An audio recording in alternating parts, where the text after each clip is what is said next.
उसको भी हक है। जैसे कुदरत अमीर और गरीब में कोई फर्क नहीं करती, सबको हवा का इंतजाम करती है। जैसे सबका पानी एक, सबकी धरती एक, सबकी हवा एक, सबकी रगों में दौड़ता हुआ खून एक, तो हम एक की शिक्षा और एक की चिकित्सा का इंतजाम करना चाहते हैं।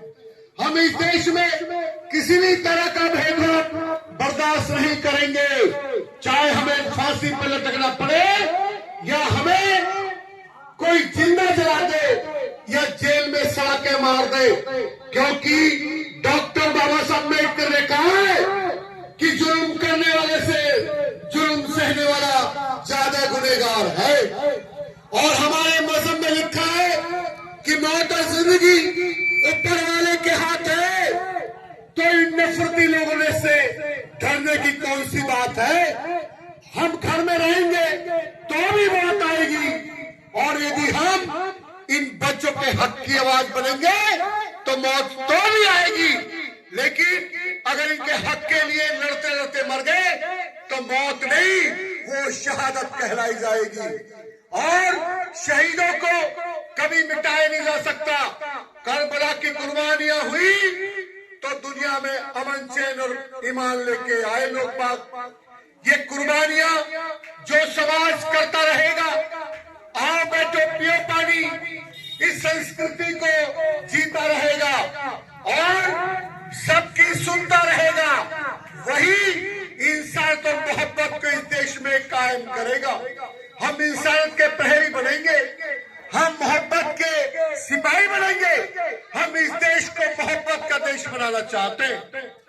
ऐ मेरे हापुड़ के लोगों, उठिए, संघर्ष कीजिए, जुल्म के खिलाफ अगर लिख सकते हो तो लिखिए, बोल सकते हो तो बोलिए, और अगर बोल नहीं सकते तो जो बोल रहे हैं उनकी हर हाल में मदद कीजिए, और अगर मदद नहीं कर सकते तो अपनी जबान को बंद रखिए, उनकी खिलाफत मत कीजिए। अगर आप सिर्फ अपने ही बारे में सोचते हैं, अगर आप सोचते हैं कि मैं और मेरा बच्चा, तो फिर आप गुलाम रहेंगे।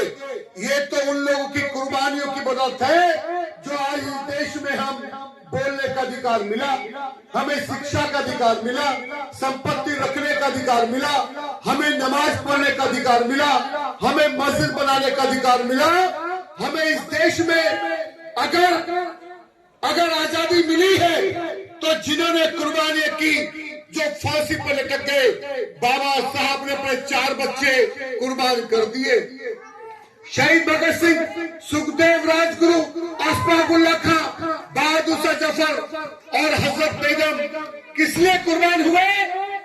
हमारी आजादी के लिए। और इस देश को फिर लोगों ने गुलाम बना के रखा है, वो आपका हक छीन के निकम्मे लोगों को दे रहे हैं, और निकम्मे लोग देश छोड़ के भाग जाते हैं, उनपे कोई शिकंजा नहीं है। अगर यहाँ पे कोई गरीब आदमी 10,000 रुपए बैंक से लोन ले ले तो उसे जेल भेज देती है गवर्नमेंट।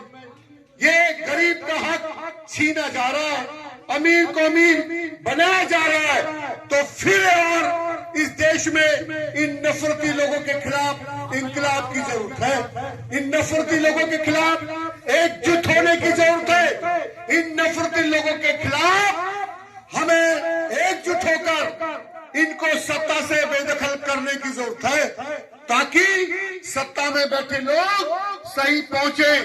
ऐ मेरे देश के लोगों, आप अपनी गलियां देखिए, कैसी गलियां हैं, खूबसूरत, छोटी छोटी सी गलियां हैं। और अपनी नाली देखिए, यहाँ की साफ सफाई देखिए, आप अपने कमरे देखिए, मकान देखिए, मकान बन गया, उताई नहीं हुई। आप अपना रेलसेन देखिए, अपना किचन देखिए, किचन में 1 हफ्ते का राशन नहीं मिलेगा। आप अपना बैंक बैलेंस देखिए, आप अपने बच्चों की शिक्षा देखिए, उनके चेहरे पे देखिए मुरझाए हुए चेहरे हैं।